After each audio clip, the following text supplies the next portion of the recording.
Hello students, तो चलिए सभी बच्चों का एक नए और रैंकर टॉक कह सकते हैं, पॉडकास्ट कह सकते हैं, इंटरव्यू में एक बच्ची के साथ आज सभी बच्चों का स्वागत है। इसके पहले हमने एक हमारे स्टूडेंट क्रिस का इंटरव्यू लिया था, 99 मार्क्स उसके केमिस्ट्री में थे, लेकिन वो बच्चा हमारा बायोलॉजी ग्रुप से था। तो आज हम एक और स्टूडेंट का इंटरव्यू ले रहे हैं जो मैथ्स ग्रुप से है, 12th स्टैंडर्ड में जो मैथ्स ग्रुप था, और अभी इन्होंने भी केमिस्ट्री में, फिजिक्स में, मैथ्स में अच्छे मार्क्स फोड़े। गुड सेट में यार बहुत ही तगड़ा फोड़ा है। इनका क्या मेरिट रैंक था, अभी वो कौन से कॉलेज में पढ़ रहे, बस इनके साथ भी वो सारी बातें करेंगे जो आप सारी चीजें सुनना चाहते कि एग्जाम के 1 महीने पहले, 2 महीने पहले कैसे प्रिपरेशन करनी चाहिए, नहीं करनी चाहिए, जेई देना चाहिए, नहीं देना चाहिए, गुड सेट बेस्ड एडमिशन ले तो क्या होगा, बहुत सारी बातें होगी। इनसे भी हम पूछेंगे आप 12th में सीरियल देखते थे, नहीं देखते, राइट, सारी बातें होगी। तो सबसे पहले आप धार्मी आपका खुद का इंटरव्यू दीजिए, आपका क्या नेम है और आपका क्या 12th स्टैंडर्ड का रिजल्ट था। जय स्वामीनारायण, મારું નામ ધાર્મી પટેલ છે। હું મારો 12th માં અહીંયા આવતી હતી ટ્યુશનમાં। મારે ફિઝિક્સમાં 96 હતા, કેમિસ્ટ્રીમાં 95 અને મેથ્સમાં 96 હતા અને ગુડ સેટમાં 120 માંથી 115.25 હતા। હા, ગુડ સેટમાં 115.25 120 માંથી 120 માંથી 115 પોઈન્ટ સમથિંગ, मतलब કે 3-4 MCQ ખાલી કોઈક જગ્યા પર રોંગ છે। યસ, તો હવે જસ્ટ તમારું 10th પછી ડિસાઈડ જ હતું કે મેથ્સ ગ્રુપ જ લેવાનું છે? 10th માં મને પહેલેથી મેથ્સ બહુ ગમતું હતું અને મેથ્સ જ ડિસાઈડ હતું અને ઘરેથી બી કાંઈ નહોતું કે તારે જે લેવું હોય એવું જ, ઘરેથી કાંઈ બી નહોતું કીધું, તને જે ગમે તું લઈ શકું છું એમ। તો એટલે મેં મેથ્સ ડિસાઈડ જ હતું, મને તો 8th સ્ટાન્ડર્ડથી જ મેથ્સ જ લેવું હતું, બધું ખબર હતી કે 11th 12th માં તો હું મેથ્સ જ લઈશ એમ। બાયોલોજી નહોતું ગમતું એટલે મેથ્સ લીધું કે મેથ્સ ફાવતું હતું એટલે લીધું? મેથ્સ ફાવતું હતું એટલે લીધું હતું। હા, એમ કે બહુ જ બધા સ્ટુડન્ટ્સ ને એવું હોય છે कि यार बायोलॉजी समझ में नहीं आती है, बायोलॉजी डिफिकल्ट लगता है, सॉरी मैथ्स नहीं समझ में आता है, मैथ्स डिफिकल्ट लगता है, इसलिए बायोलॉजी ले, बायोलॉजी में इंटरेस्ट है इसलिए बायोलॉजी ले रहे। लेकिन अभी तो 12th स्टैंडर्ड का भी एंड आ चुका है, बच्चों जो बच्चे देख रहे हैं, शायद 11th वाले बच्चे देखेंगे तो भी यार उनके लिए तो भी यार स्ट्रीम तो सिलेक्शन हो गया। तो सबसे पहले एक सबसे मेन इंपॉर्टेंट क्वेश्चन कि आपका ऑल ओवर गुजरात में, ये जो गुजरात बोर्ड का जो रिजल्ट आया, गुड सेट का रिजल्ट आया, तो मेरिट रैंक क्या था आपका? 42 मेरिट रैंक था। तो पूरे गुजरात में से 1 लाख से भी ज्यादा, नियरली 1 लाख प्लस ऊपर 20-30,000 कुछ बच्चे रहते, तो उनमें से आपका पूरे गुजरात में आपका रैंक आया था 42। बढ़िया है, लेकिन 42 रैंक आने पर भी एक और चीज इनको लगता है कि 42 की जगह पर 41 होता तो कुछ बेनिफिट होता। जिन बच्चों को लगता है कि 1 मार्क्स की क्या वैल्यू है, तो आप 1 मार्क्स की जो भी वैल्यू है उसका कुछ नंबर्स में, रुपीज में बता सकते हैं कि कितने रुपीज आपने 1 मार्क्स के लिए पे किए? 2.25 लाख पर ईयर। तो टोटल 8 से 10 लाख। 1 मार्क्स कम आया, इसकी वजह से वो भी 8 से 10 लाख रुपए, मतलब 1 marks is equal to 8 to 10 lakh rupees हो गया। अगर 1 मार्क्स ज्यादा हो जाता तो नहीं भरना पड़ता वो। तो इतना पैसा, मतलब कॉलेज का जो फीस है, डोनेशन नहीं है ये कॉलेज का फीस है। आपकी कॉलेज का कुछ ऐसा सिस्टम है ना क्या? हाँ, वो क्या सिस्टम है, थोड़ा कुछ बताइए शॉर्ट। हमारी कॉलेज में ऐसा है कि कुछ सीट्स होती है, गवर्नमेंट सीट्स होती है, जैसे 19 सीट्स से टोटल, तीनों ब्रांच से। उसमें अगर आपको मिल जाता है तो ट्यूशन फीस, मतलब ट्यूशन की जो फीस होती है वो नहीं भरनी है, सिर्फ हॉस्टल में जो आप रहते हो उसकी फीस भरनी है। तो अगर आप ऐसे इतने अच्छे स्कोर करते हो, इतना अच्छा फोड़ते हो, टॉप 40 में, मैं बोलती हूँ टॉप 30 में आओ, तो आपको अच्छा है, बहुत बढ़िया है।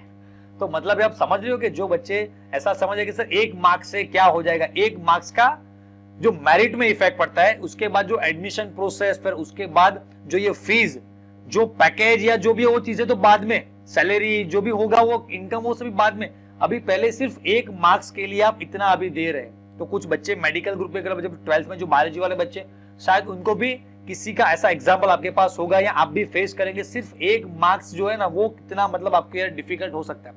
ये बच्ची उस वक्त मुझे मिली थी, उसने बताया कि सर अगर 1 मार्क्स थोड़े, मतलब 1 मार्क्स नॉट एग्जैक्टली 1 मार्क्स, उससे भी थोड़ा और ज्यादा होता, गुड सेट में शायद 0.25 भी ज्यादा आ गए होते ना, तब भी मिल जाता। Not a 1 marks, less than 1 marks, 1 marks से भी अगर थोड़ा भी अंदर हो जाता, 0.25, 0.30, 0.40, क्योंकि कोई एक क्वेश्चन जब रॉन्ग हुआ उसकी वजह से नेगेटिव मार्किंग हो गया था, और वो 0.25 की वजह से मेरिट में उनका रैंक कुछ किसी और बंदे से 1 नंबर पीछे, तो उसकी वजह से उनको 10 लाख रुपए पे करने पड़े। तो समझ रहे हो 1 मार्क्स की कितनी वैल्यू है।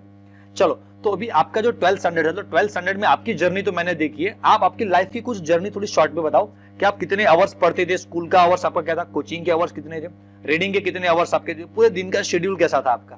पहले तो स्टार्टिंग में जब 12th में आए तो तब तो सब मतलब ऑनलाइन था, तब तो अच्छा टाइम मिलता था, तब ज्यादा मतलब स्टार्टिंग में ऐसा ही था कि फिजिक्स में टफ चैप्टर चलाया था, केमिस्ट्री में नॉर्मल चैप्टर थे, मैथ्स में भी नॉर्मल थे, बट फिजिक्स में ज्यादा कवर हो गया था स्टार्टिंग में। और मैं तो कैसा करती थी, सुबह उठूँ, जो रेगुलर क्लासेस हो, मैं 6 बजे जैसा उठ जाती थी, फिर थोड़ा बहुत मैं जो टफ टॉपिक है वो करती थी, फिर मैं मतलब पूरा पूजा पाठ वो सब बताती थी, फिर बाद में ऑनलाइन क्लास होता था, उसमें मैं ऑनलाइन क्लास पढ़ती नहीं, वो साइड में रख देती थी और ट्यूशन का करती थी। ट्यूशन में अगर कोई थियरी आने वाली हो, उसकी टेस्ट हो, या फिर मुझे पर्सनली भाई लगता है कि ये फ्राइडे को टेस्ट है तो उसका मुझे करना है, तो वो मैं करती थी। फिर दोपहर में जब हमारा ट्यूशन होता था उसके पहले मैं कर देती थी कि जो हमने कल पढ़ाया था सर ने वो रिवाइज करना होता है, एक बार पहले रिवाइज करके हाँ, कोचिंग जाते हो। हाँ, वैसा ही कर देती थी। फिर ट्यूशन जब खत्म होता था तब सर ने जो करवाया उसको ऐसे ग्राफ बना देती थी कि ये आज करवाया, ये पूरा ऐसा एनालिसिस करना है, तो कल मेरे को क्या करना है। मतलब जैसे ट्यूशन खत्म हुआ तब से मेरा न्यू डे चालू होता था। हाँ, रात को। हाँ, वहां से न्यू डे स्टार्ट होता था कि आज इतना करवाया तो मेरा कितना हुआ, मुझे कुछ पॉइंट ऐसा नहीं समझ में आया तो उसको मैं साइड में मार्क कर देती थी, फिर सर को पूछती थी बाद में। और फिर डेली थियरी, पहले मैं डेली थियरी को पकड़ती थी, मतलब जो भी डेली का सर ने जो भी पढ़ा है वो डेली प्रिपरेशन पहले खत्म करो, day to day wise preparation, आज का आज खत्म करो, फिर अभी जो नेक्स्ट टेस्ट आने वाला है उसकी प्रिपरेशन आप करते थे। अच्छा, और रात को कितने आवर्स आप रीडिंग करते थे? रात को तो मैं ज्यादा जल्दी सो जाती थी, 10 बजे सो जाती थी। सुबह मेरा थोड़ा ऊपर नीचे स्केड्यूल होता था, मैं 2 बजे उठती थी। तो हर तरह के बच्चे मिलते हैं आपको। जब मैं 12th में था तो मैं भी यही करता था, 10 बजे सोता था, रात को 2 बजे उठ जाता था। और वो एक नेक्स्ट लेवल एक एनर्जी होती है। हमारे एक सर ने मुझे बताया था कि यार जब भी बच्चों आप उठो, उस वक्त तो जनरल क्लास में बैठे थे, तो सर ने बताया कि जब भी आप उठो तो रात के 2 बजे आपके पेरेंट्स आपको उठा रहे तो आपने जो भी कुछ भी कंबल वगैरह कुछ भी ओढ़ के रखा है उसको लात मार के उठो। मतलब इतने एनर्जी के साथ उठो। कितनी बार, 5 बार 10 बार आपको उठाया, फिर उठ रहे, फिर बैठे बैठे ऐसे ही सो जाते, ऐसा नहीं। आपके अंदर ऐसी एनर्जी होनी चाहिए कि रात को 2 बजे भी आपको उठाया तो आप कंबल को लात मारकर उठने चाहिए। यस, एक ही बार में। मतलब ऐसा हीरो की तरह, साउथ की हीरो की तरह नहीं, मतलब कहने वाली बात, इतनी एनर्जी आपके अंदर होनी चाहिए। आप इतने विजनेट होने चाहिए कि आपको उठाया तो आपको डायरेक्टली उठने के बाद तुरंत आपको आपका विजन, आपका जो गोल है वो पता होना चाहिए, तभी आप रात को 2 बजे उठ पाते हो।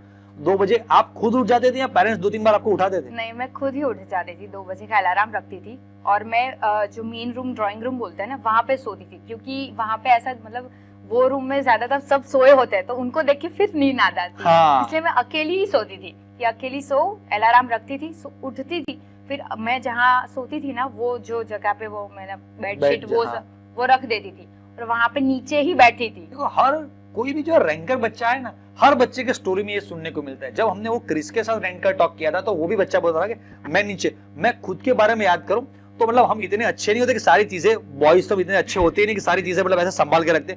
तो पूरे जो बेडशीट, जो भी हमारा पलंग है, सभी बुक्स ऐसे बस ऐसे बिखरी पड़ी हुई है और मैं नीचे बैठकर पढ़ता था। और हमारे घर पर तो उस वक्त एसी भी नहीं था, तुम्हारे घर भी शायद नहीं, तो मैं तो यार नीचे बैठा हूँ और यार इतनी गर्मी लग रही है, तो मतलब ऐसे विंडो खुली है, पंखा ऊपर घूम रहा है, इतनी गर्मी।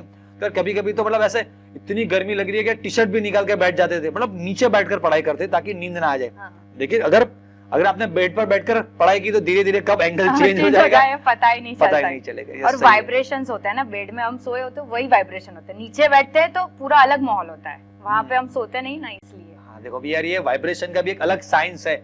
यार जिस रूम में आप पढ़ने बैठते हो, आप अगर जो एक एटमोस्फियर रहता है ना, उस एटमोस्फियर की कुछ ना कुछ एक एनर्जी कह सकते हैं कि वो एनर्जी, उसके वहां पर एक वाइब्रेशंस होता है। हम जब मंदिर जाते हैं तो हमारे अंदर ऐसे थॉट्स आते हैं। बस ऐसे ही जो भी कोई पढ़ाई का कोई माहौल है, मैं बच्चों को बताना चाहता हूँ कि कुछ बच्चे क्या करते, आज ड्राइंग रूम में पढ़ते, फिर मम्मी के रूम में पढ़ते, किस दिन अभी जो बाद आता है उनके रूम में पढ़ने बैठते। मतलब कुछ डिसाइड नहीं होता कि कहाँ पर मुझे पढ़ने बैठना है। तो डेली को एक जगह आप फिक्स कर लो कि मुझे यहाँ पर पढ़ने के लिए बैठना है। फिर 2 बजे से कितने बजे तक पढ़ते थे आप? 2 से 6 पढ़ती थी, मॉर्निंग 6 तक। हाँ, 6 तक। फिर थोड़ा 1 कलाक या 2 कलाक फिर सो जाती थी। 1-2 घंटे सो जाती थी। स्कूल तो मैं लेट ही जाती थी, फिर प्रेयर खत्म हो जाए तब मैं जाती थी। हर रोज मेरी बहन मुझे डांटती थी, पर चलता है भाई, स्कूल का इतना इम्पोर्टेंस मैंने नहीं दिया था, मैंने कोचिंग पर ही फोकस किया था ज्यादा ही कि भाई वही करना है। और स्कूल में मैं कैसे करती थी, लास्ट बेंच पर बैठती थी, आज थियरी है, फिजिक्स में ये है, केमिस्ट्री में है और मैथ्स में ये करना है, वो सब वो ही ले जाना। स्कूल का कोई बुक भी नहीं ले जाती थी मैं, लास्ट बेंच पे वही पूरा दिन वही करना। और रिसेस में सब लोग ऐसे मतलब घूमने चले जाते हैं, खाते हैं, फिरते हैं, मस्ती करते हैं, पर मैं नहीं चाहती थी, मैं अपनी थियरी करती, लास्ट बेंच पे सिर्फ वही करना है। वो एक डायलॉग है, देख रहे हो विनोद? बस वही, मतलब देख रहे हो ना कैसे बच्चे मतलब जो एवरेज बच्चे चलते हैं या जो मतलब पढ़ाई में इतने अच्छे नहीं होते और जो रैंकर बच्चे, उनमें क्या डिफरेंस रहता है, जो उनके गोल के प्रति उनका जो कॉन्शियसनेस है ना, वो कॉन्शियसनेस यहाँ पर दिखता है कि वो जो भी ब्रेक का टाइम होता है वो ब्रेक के टाइम में भी बीच में मतलब इतना टाइम वेस्ट नहीं करते, कुछ नाश्ता वगैरह करते करते भी कुछ ऐसी चीज उनके माइंड में प्री डिसाइडेड रहती है कि मुझे ये चीज आज ब्रेक के टाइम में मुझे खत्म करना है। तो ये सारी चीजें आपको यार पूरे साल ध्यान रखना है। जो 11th वाले बच्चे, 12th वाले के बच्चों के लिए तो भी ब्रेक या जो भी देखो सब खत्म हो चुका है।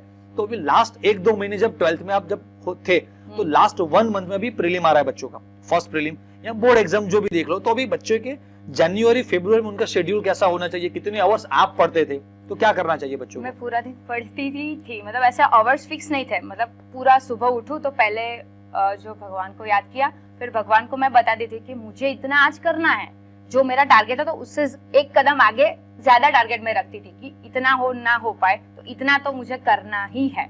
तो वो मैं पूरा सेट कर देती थी। जब तक वो ना पते तब तक खाना भी नहीं और सोना भी नहीं। हाँ देखो, हर बच्चे को मैंने, ये कोई स्क्रिप्टेड नहीं है। इसके पहले जब क्रिश का जब रैंकर टॉक हुआ था तो क्रिश को कोई अलग बनना है, तो उसने भी यही डिसाइड किया था कि मेरा जब इतना मैंने डिसाइड किया है वो खत्म ना हो तब तक बस सोना नहीं है। तो एक अंदर से वो कहते हैं ना, एक आग रहती है कि बस इतना कंप्लीट करो, उसके बाद ही खाना पीना जो भी करना है। तो जैसे वो सचिन तेंदुलकर कहते थे, बस आपने बताया कि पूरे दिन पढ़ाई करते थे, I eat cricket, I walk cricket, I dance cricket, I जो भी है मतलब पूरे दिन क्रिकेट क्रिकेट क्रिकेट, मतलब बस इसी तरह से जो क्रिस के साथ रैंकर टॉक हुआ था उसने बताया था कि मैं सिर्फ 2 ही चीजें करता था, sleep and study, sleep and study, बस सोना, खाना पीना और फिर मतलब जो भी खाना पीना तो थोड़ा सा टाइम देते हैं, बाकी से पढ़ाई पढ़ाई पढ़ाई पढ़ाई। अच्छा चलिए, ये भी हमको पता है कि पढ़ाई पढ़ाई पढ़ाई कर रहे हैं, तो सारी चीजों को बैलेंस कैसे करना है? बच्चों को एमसीक्यू पर ज्यादा फोकस करना है, थियरी पर ज्यादा फोकस करना है, किस पर ज्यादा फोकस करना चाहिए ताकि वो 90+ या जो भी जिस भी लेवल पर है वहां से जो स्कोर में सबसे मेन अफेक्टिंग पार्ट कौन सा है? एमसीक्यू ही है, सबसे अफेक्टिंग पार्ट ही बोलते हैं तो एमसीक्यू है। देखो एमसीक्यू डिफिकल्ट पार्ट भी वही है, वही है। अगर तुमने जो आसान, तो सब पूरा झुंड आसान तो करने ही वाला है, पर हमें सबसे अलग बनना है ना, तो हमें डिफिकल्ट को करना है। देखो थियरी तो पूरे साल हमने की ही है, एमसीक्यू इतने ज्यादा फोकस भी नहीं किया है। स्टार्टिंग में तो हम लोग थियरी टेस्ट होता है, एमसीक्यू डेली टेस्ट नहीं होता, वो हमें खुद से करना होता है। तो मैंने तो एमसीक्यू ज्यादा फोकस लास्ट में किया था कि देखो गुजसेट में भी एमसीक्यू आने वाले थे, तो यहाँ पे सर सबको जो देते थे वो तो किया ही हमने, और ज्यादा मैं आपसे मांगने भी आती थी, मुझे ये दो ये दो ये दो। तो एमसीक्यू पर बच्चों अभी भी आपका प्रीलिम, अभी भी आप कब सुन रहे हो मुझे भी नहीं था, जब भी आपका एग्जाम हो तो देखिए कि यार एग्जाम को भी टाइम है थोड़ा, तो एग्जाम के 1 दिन 2 दिन 4 दिन पहले हर बच्चा थियरी पढ़ता है, क्योंकि उस वक्त थियरी का प्रेशर ज्यादा रहता है। उस वक्त आपके पास 2 ऑप्शन हो गए, थियरी एमसीक्यू। आपको एमसीक्यू को छूने का मन भी नहीं करेगा, यार थियरी पढ़ो, बस थियरी पढ़ो थियरी पढ़ो, तो आप थियरी पर उस वक्त तो पढ़ने वाले ही है। फिर स्कूल का कोई भी टेस्ट आएगा, first prelim, second prelim, paper practice, board exam के वक्त भी सारे बच्चे थियरी ही पढ़ते हैं और एमसीक्यू पार्ट आपका वीक रह जाता है। तो ज्यादा हो सके उतना अगर आपका एमसीक्यू, समझ लो कि यार आप रट्टा मारने में मास्टर हो, तो थियरी पार्ट में आप इजीली 40+ स्कोर पर। आपका थियरी में कितने मार्क्स थे केमिस्ट्री में और एमसीक्यू में कितने मार्क्स? थियरी में मतलब कटे हो गए, बिकॉज वो तो नहीं पता, पर एमसीक्यू में मेरा एक ही कटा था, वो तो मेरे को पता है। एमसीक्यू के अगर उनके समझ लो 45 + 48 47 49 मार्क्स है, तब जाकर उनका जो भी ओवरऑल जो भी मार्क्स है वो 90+ जा पाए। अगर किसी बच्चे का अगर समझ लो कि थियरी में एमसीक्यू पार्ट में 5 एमसीक्यू रॉन्ग हो गए तो 90+ जाना मुश्किल है, क्योंकि उस वक्त आपको यार थियरी में टोटल 50 आउट ऑफ 50 कवर करना पड़ेगा। तो समझ रहे हो कि यार एमसीक्यू पार्ट कितना इंपॉर्टेंट है। अभी एमसीक्यू फिजिक्स में ज्यादा टफ लगते हैं या केमिस्ट्री में? देखो केमिस्ट्री में ज्यादा लगते हैं। मुझे पहले पूरे साल केमिस्ट्री का ही डर रहा था, क्योंकि सब ऐसा बोलते हैं केमिस्ट्री का पेपर बहुत टफ आता है, बहुत टफ आता है, उसमें क्या करेंगे। और केमिस्ट्री कैसा है,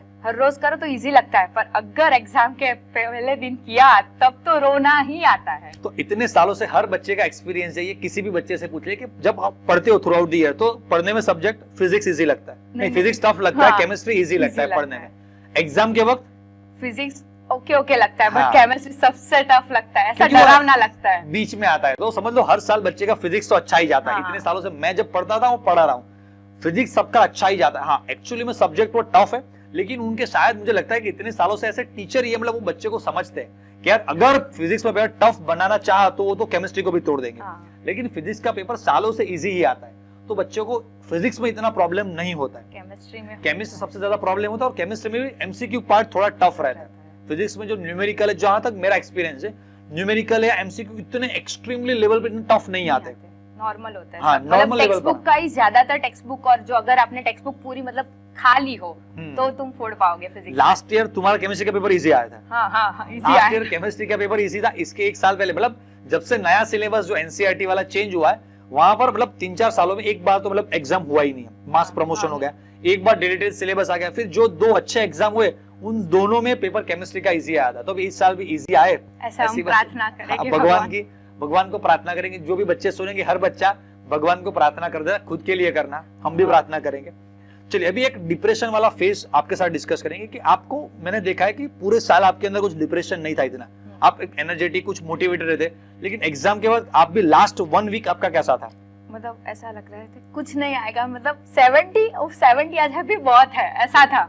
हर बच्चे का, किसी भी बच्चे, रैंकर बच्चे का आप देख लो, इनके साथ हमने एक इंटरव्यू, मतलब एक क्रिस के साथ किया था, इनके साथ किया, एक और भी एक पॉडकास्ट हमने किया है, राइट? तो हर जिसी के भी साथ आप डिस्कस करो, कि जिसी के भी साथ रैंकर के साथ बात करो, हर बच्चे का यही होता है कि लास्ट वीक ऐसा ही लगता है कि 70 भी आ जाए तो बहुत अच्छा। जितना ज्यादा पढ़ते उतना टेंशन ज्यादा बढ़ता है। ये नहीं आ रहा है, ये नहीं आ रहा है। और जब टेस्ट लिए थे ना यहाँ पे केमिस्ट्री में, मेरा सेम ऐसा ही हुआ था कि केमिस्ट्री का टेस्ट लिया, एमसीक्यू इतने टफ पूछे थे सर ने, मुझे याद है। मैं घर पे जाई और फिर बैग रखी और मेरा रोना शुरू हो गया। फिर थोड़े आधे घंटे बाद मैंने सर को फोन किया कि सर लागे છે કશું નહીં થાય, નહીં આવડતું, કશું નહીં આવડતું, હું શું કરીશ બોર્ડની એક્ઝામમાં?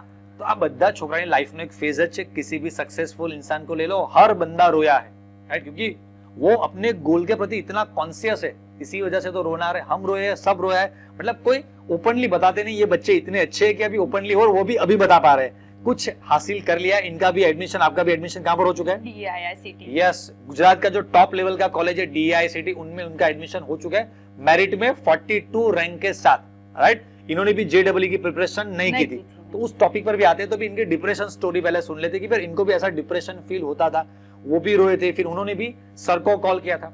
तो मैं बस हर बच्चे को बताना चाहता हूँ कि आप थोड़े स्पिरिचुअल हो जाओ लास्ट 2-3 महीनों। ऐसे तो होना ही चाहिए, ये कोई ऐसा सौदा नहीं है भगवान के साथ कि 2 महीने स्पिरिचुअल होते फिर नहीं। मतलब थोड़ा स्पिरिचुअल एक्टिविटी, मतलब तो भी कुछ, जो भी घर पे आप भगवान की पूजा वगैरह जो भी करते हो, थोड़ा भगवान पे मैं कह सकता हूँ कि स्पिरिचुअल मतलब भरोसा रखना स्टार्ट कर दो, भगवान को प्रार्थना करना स्टार्ट कर दो, राइट?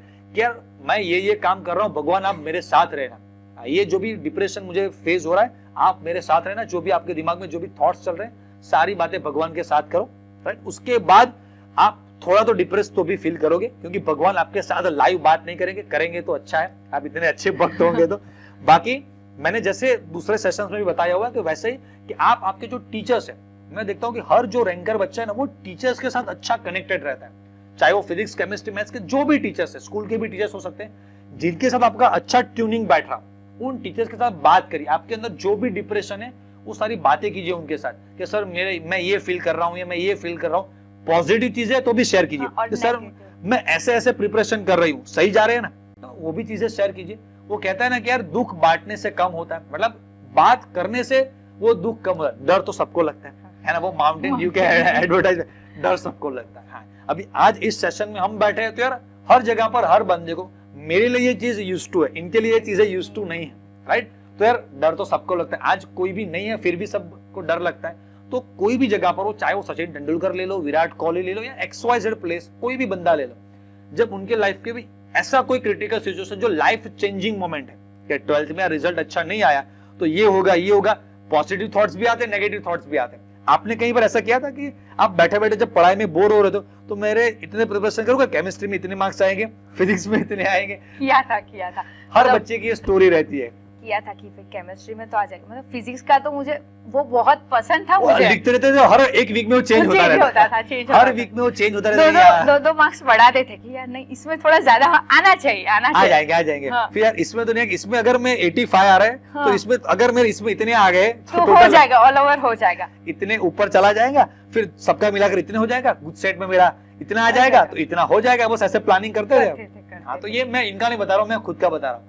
तो हर बच्चा बस इस लास्ट, और जैसे एग्जाम नजदीक आता है ना तो ये सिचुएशन ज्यादा आती है कि बस लिखते इतने, यार फिजिक्स में थोड़ा वीक है तो फिजिक्स में 80 ही आएंगे, इससे ज्यादा नहीं आएंगे।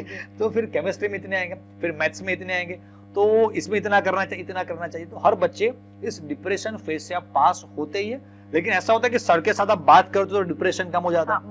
बहुत ज्यादा कम हो जाता है कि नहीं, मतलब हो जाएगा भगवान पे भरोसा है, हो जाएगा ऐसा। तो एक वो धोनी मूवी का एक डायलॉग है, बात करना चाहिए, बात करने से प्रेशर कम होता है। आपने सुना होगा रेलवे स्टेशन पर वो मूवी में सीन है ना, महेंद्र सिंह धोनी बैठे और वो जो उनके जो हेड है उनके साथ बात करते हैं और कहते हैं कि बात करना चाहिए, बात करने से टेंशन कम होता है। बस वही बात करना चाहिए, क्योंकि अब ये फेज ही ऐसा है कि आपको साइकोलॉजिकल कोई समझता नहीं है।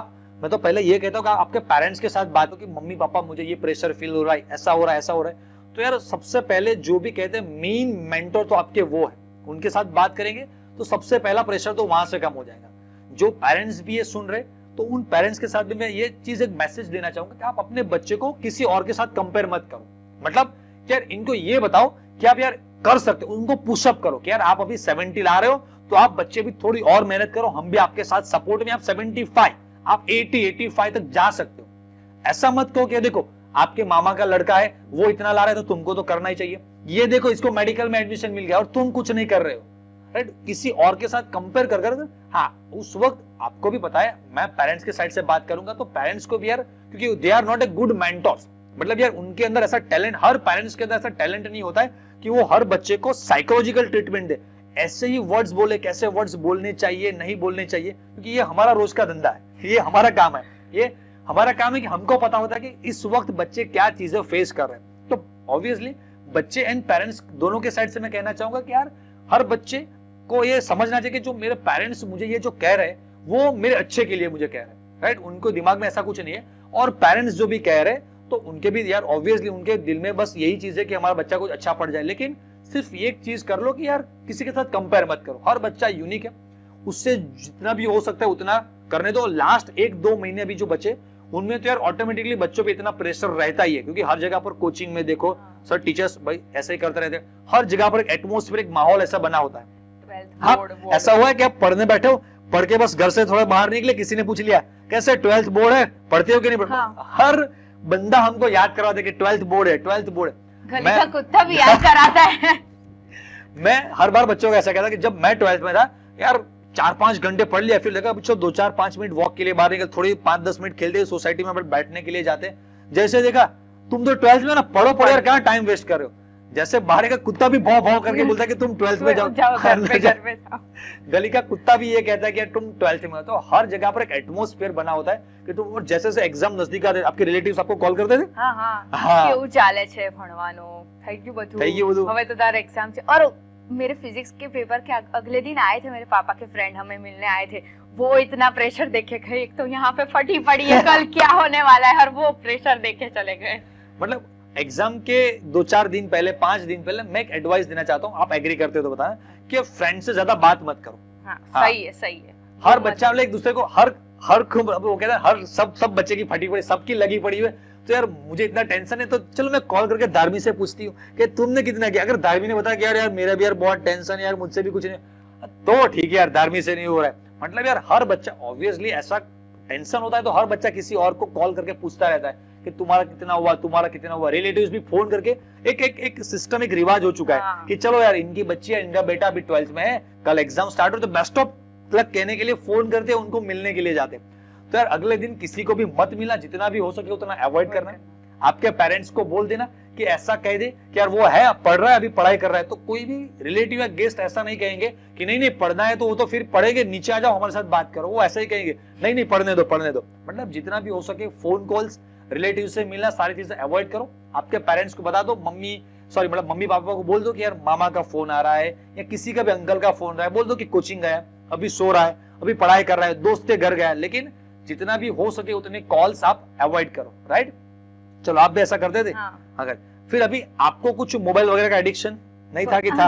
थोड़ा बहुत था, मतलब ऐसा ही कि किसी का टेक्स्ट, वीती का टेक्स्ट था, मेरी फ्रेंड का नाम था, वो बोल रही थी ये, तो देखने का मन हो जाता था। और मैं क्या करती थी, मैं ऊपर पढ़ने बैठती थी, सुबह को ऊपर नहीं जाती थी, वहाँ पे मेरी बुआ वो लोग सोते थे, इसलिए मैं ड्राइंग रूम में पढ़ती थी, बट पूरा दिन ऊपर ही रहती थी, तो फोन में नीचे रख के जाती थी और मैं ऊपर चली जाती थी, इसलिए मैं जहाँ हूँ वहाँ फोन नहीं चाहिए। लेकिन मतलब ये वो है कि जो YouTube पर या कहीं पर भी कुछ भी सीरियल वगैरह कुछ भी नहीं देखते थे? आईपीएल देखने का बहुत शौक था। आईपीएल देखने का शौक था, हाँ।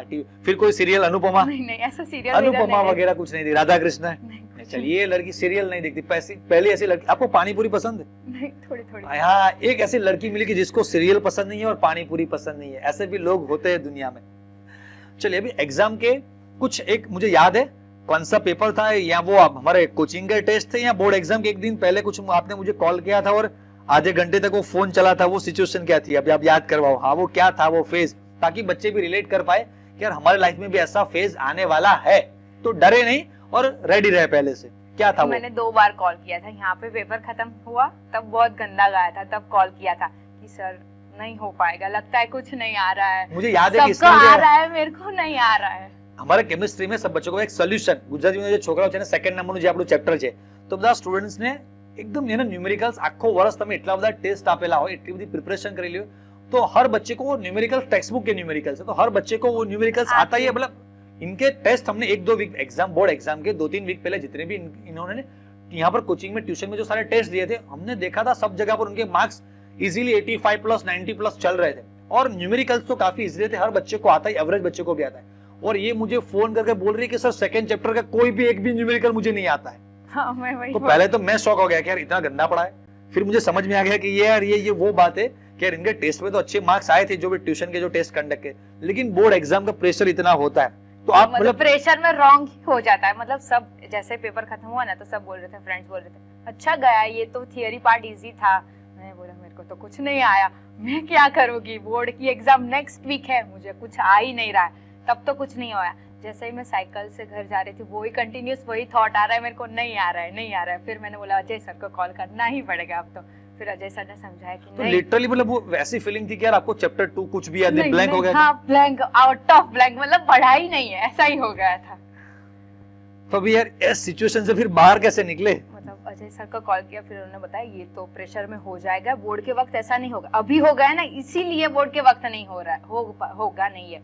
अच्छा है ना कि अगर यहाँ पे ही हो गया, अगर रूटीन टेस्ट में वो हो जाता है तो हमें एक्सपीरियंस रहता है कि नहीं हमें प्रेशर में नहीं आना है, काम डाउन पूरा शांति से करना है। मुझे आता है उतना, एग्जाम हॉल में किसी को नहीं आता है। बस हाँ, ये सेंटेंस तो आपको याद रखना है। हाँ वही रखना है। अभी हमारी कॉलेज की एग्जाम हुई थी, तब भी मैं ऐसे ही कॉन्फिडेंट थी, मुझे नहीं आया तो पूरे एग्जाम हॉल में किसी को नहीं आएगा, मुझे आया तो सबको आएगा, ऐसा। हाँ देखो, ये मैं जब पढ़ता मेरे सर ने भी ये सेंटेंस मुझे दिया था, मैं भी बच्चों को ये बोलता हूँ कि एग्जाम के वक्त तो इतने कॉन्फिडेंट रहो कि यार हमारा जैसा कोई नहीं है। अगर ये क्वेश्चन मुझे नहीं आता है तो साला यहाँ पर पूरे हॉल में ऐसा कोई एग्जाम सेंटर में पूरे गुजरात में या किसी जगह कोई भी एग्जाम में कोई ऐसा बंदा नहीं है, क्योंकि मैंने इतनी प्रैक्टिस की है। तो यार मुझे भी ये क्वेश्चन समझ में नहीं आ रहा, मैं नहीं सॉल्व कर सकता हूँ, तो यार कोई और तो नहीं कर पाएगा। तो इतना कॉन्फिडेंट आपको रहना उस वक्त, आप मतलब पढ़ा है नहीं पढ़ा है, कॉन्फिडेंस उस वक्त। हाँ। सबसे मेन चीज है कॉन्फिडेंस, है ना। एक आपको याद होगा एग्जाम के 1-2 वीक पहले मैंने एक वीडियो अपलोड किया था, एक बोर्ड एग्जाम का डर। हाँ, तो वो एक सिचुएशन होती है कि यार बोर्ड एग्जाम के बाद आपको यार इतना टेंशन हो जाता है कि हर बच्चे को वो टेंशन फील होता है। और इसने बताया, आप ऑनेस्टली बात कर रहे हो, है ना। हाँ, ये ऑनेस्टली बता रहे कि ऐसा हुआ था, ये सिचुएशन मैंने भी उस वक्त फेस की थी, लेकिन अभी मुझे याद नहीं। लेकिन ये बोल रहे कि लिटरल ऐसा हो चुका था कि यार कुछ भी नहीं है, चैप्टर नंबर 2 जो पूरा ब्लैंक हो चुका है, ब्लैंक आउट ही हो गया। मतलब पता ही नहीं चल रहा मैं क्या कर रही हूँ, और पूरा ब्लैंक, કઈ રાસ્તો જ નહીં દેખાઈ રહ્યો કે શું કરવાનું છે મારે આગળ, શું નથી કરવાનું, એવું લાગે છે જિંદગીથી હારી ગયા। એ ટાઈમે એટલું ગંદુ લાગતું હતું કે ભાઈ બસ अब यहाँ पर जिंदगी हमारी खत्म हो चुकी, कोई रास्ता नहीं है आगे। तो फिर वो टेंशन कैसे खत्म हुआ? बोर्ड एग्जाम के जब पेपर लिखने बैठे था वो टेंशन था? नहीं, तब नहीं था, क्योंकि सब टीचर्स ने बताया था कि नहीं तुम्हें टेंशन नहीं ले, तुमने पूरे साल इतनी मेहनत की है, तुम्हें कॉन्फिडेंट, मोर देन कॉन्फिडेंट होना चाहिए। ऐसा था कि जैसे जैसे घर से स्कूल की तरफ जा रहे हो टेंशन बढ़ता। हाँ, वो सिचुएशन तो हर की। और अभी जो इस साल जो बच्चे एग्जाम देने वाले, उन्होंने लाइफ में कभी भी बोर्ड एग्जाम नहीं दिया, 10th में मास प्रमोशन वाले बच्चे, तो यार उनको तो यार फर्स्ट एक्सपीरियंस है कि कैसा बोर्ड एग्जाम होता है। लेकिन एक पेपर फिजिक्स का खत्म हो, फिर उसके बाद वो टेंशन थोड़ा धीरे धीरे हो जाएगा। फिजिक्स का अच्छा जाएगा ना तो धीरे धीरे ऐसा हो गया, नहीं हो जाएगा और एक पैटर्न पता चल जाएगी कि नहीं ऐसा ही करना है, मुझे पेपर देखना है। देखो पहले एग्जाम हॉल में जाओ ना, किसी से बात ही मत करो, सिर्फ भगवान से बात करो। अगर आपने किसी से बात की तो वो आपको इतना डिप्रेस करा देगा कि तुमको आता होगा तो भी तुम 0 लेके आओगे। हाँ। इसलिए बात ही मत करो। और वैसे भी 1-2 वीक एग्जाम के पहले सब फोन रख दो, फ्रेंड्स को भी टाटा बाय बाय बोल दो, अपना मैं, मेरा काम और मेरे भगवान, बस इतना ही याद रखो। भगवान हर मतलब जितना एग्जाम नजदीक है भगवान ज्यादा याद आएगा, भगवान भगवान भगवान होने लगा। भगवान देखे कि साला पूरा साल मेरे को याद नहीं किया, आज भगवान भगवान कर रहा है। हाँ, तो लेकिन ये है। यहाँ एक और भी एक लड़की है हमारे यहाँ जिसे माइक्रोसॉफ्ट वाली दीदी, मतलब जिनका माइक्रोसॉफ्ट ने काफी अच्छा पैकेज लगाया, उनका भी यार इंटरव्यू हम अपलोड करेंगे। तो यार हर बच्चे के बारे में बात करें, हम क्रिश के बारे में भी बात करें, तो हर बच्चा भगवान भगवान, मतलब वो थ्रू आउट, जब पहले से एग्जाम नजदीक आया तब से नहीं, पहले से मैं इनको जो जानता हूँ, हर बच्चे का जो भगवान के प्रति इनका जो विश्वास है, जो उनके प्रति निष्ठा है, जो ट्रस्ट है ना कि यार भगवान हमारे साथ है, यार वो चीज बहुत ही आपको मोटिवेट करती है। बाकी उस वक्त यार किसी भी कुछ भी मोटिवेशन कुछ भी यार काम नहीं लगेगा, कुछ भी क्या, उस वक्त सिर्फ भगवान ही एक सहारा रहेगा जो आपको यार उस वक्त आपके साथ एग्जाम हॉल में आपके पास बैठेंगे और वो कहेंगे बच्चा तो डर मत, मैं तुम्हारे साथ हूँ। और वो जो कॉन्फिडेंस रहता है, वो फीलिंग होती है नेक्स्ट लेवल की। हाँ, वो भी यार वो एग्जाम हॉल में जाकर क्या करना है उसके बारे में हम इन फ्यूचर और भी बातें करेंगे, अभी मुझे याद आ रहे हैं, लेकिन वो किसी और वीडियो के बारे में हम किसी और वीडियो में उस सारी चीजें बातें करेंगे।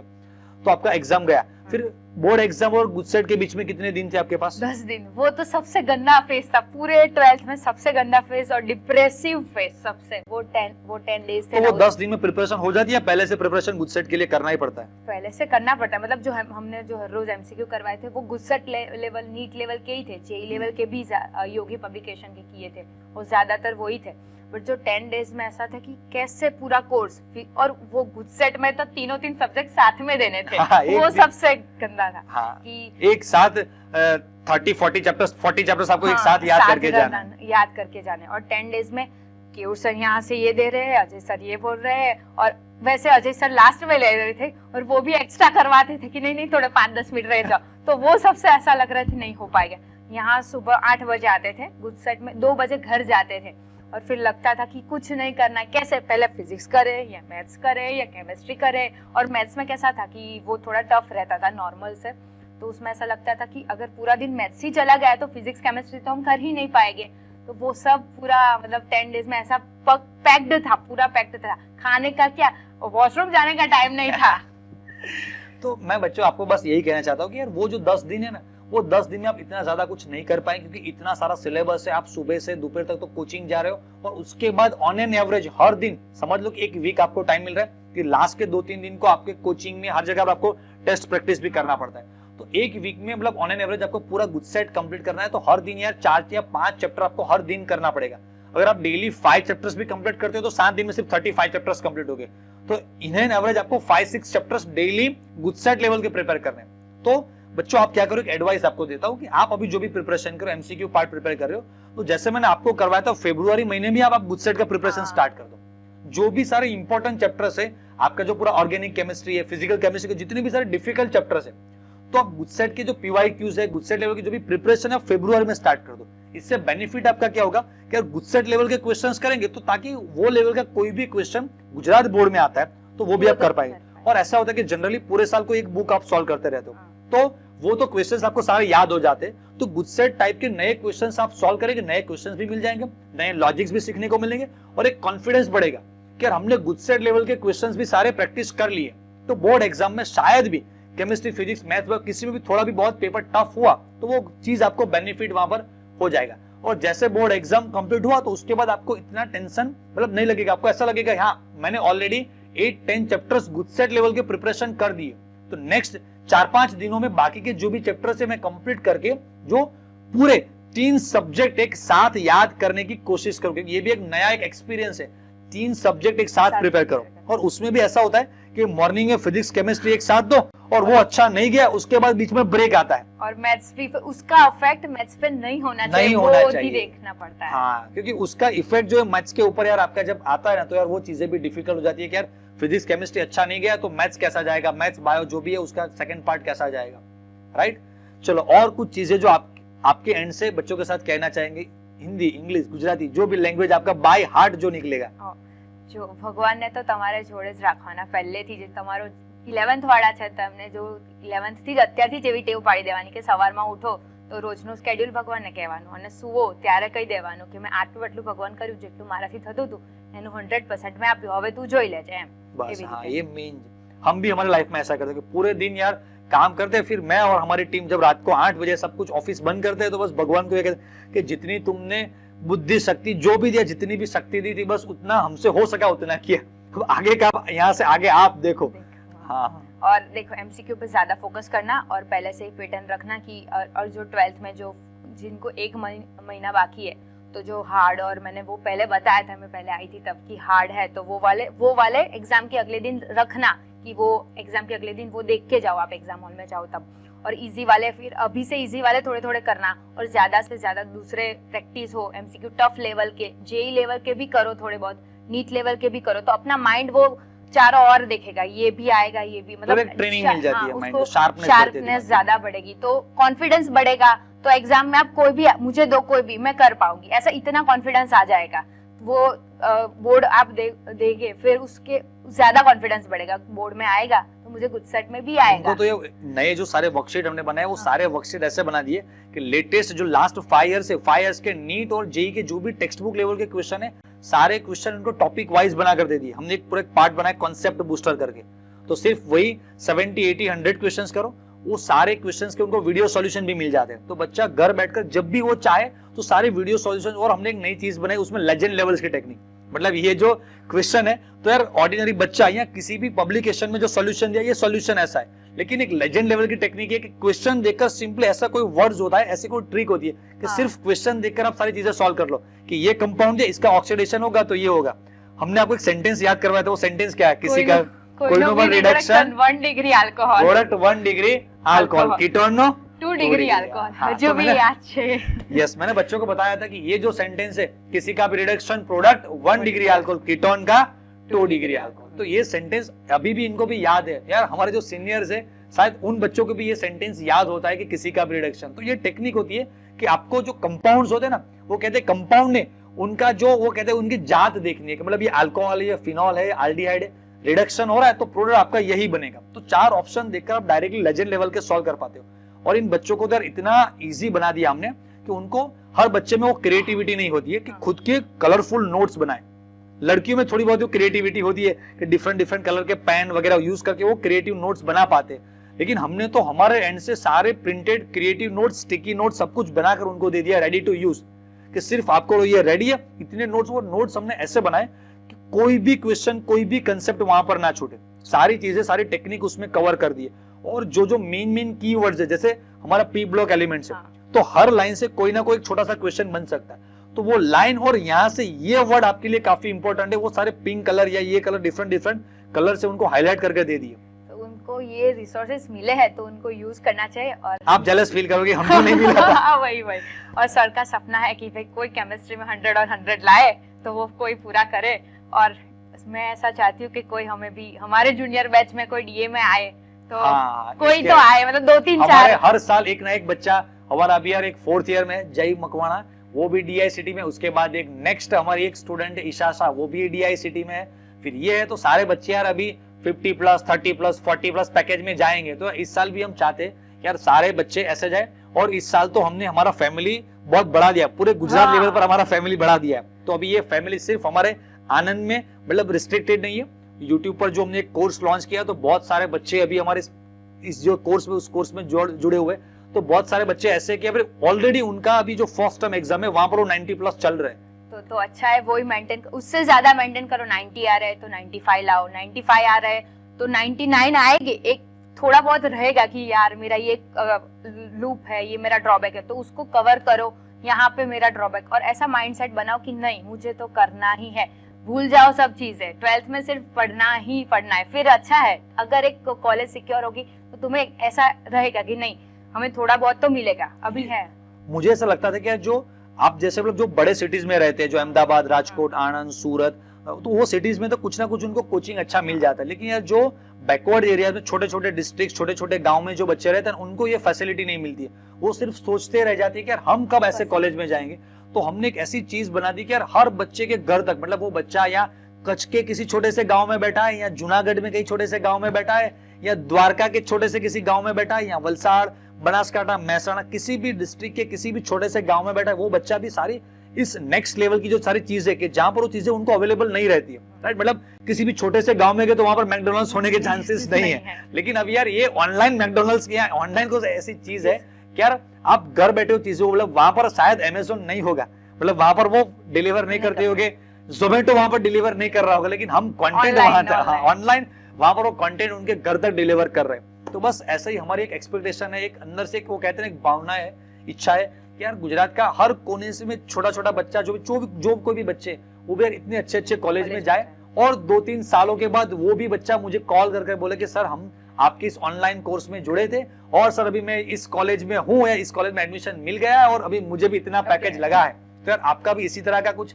अच्छा सा आपके भी साथ रैंकर टॉक करेंगे, पॉडकास्ट करेंगे, ताकि आने वाले और नए बच्चों को आपसे इंस्पिरेशन मिल पाए। ओके धर्मी, तो थैंक यू, आप हमारे सेशन में अभी आए, इस बच्चों को गाइड किया। ओके बच्चों, तो ऐसे और भी सेशंस हम हमारे चैनल पे लाते रहेंगे। आप कमेंट करना कि इनमें से और भी ऐसी कुछ जो चीज है जो आपसे छूट गया, आप पूछना चाहते थे, तो यार वो आंसर्स ऐसा होगा तो हम फिर से दोबारा इनको बुला लेंगे। आप यार ये भी क्वेश्चन है बच्चे के, इनके आंसर दे दीजिए या मैं उनके आंसर दे दूंगा। ओके बच्चों, तो चलो सबको, आपको सबको थैंक यू, धन्यवाद, tata bye bye, have a nice day.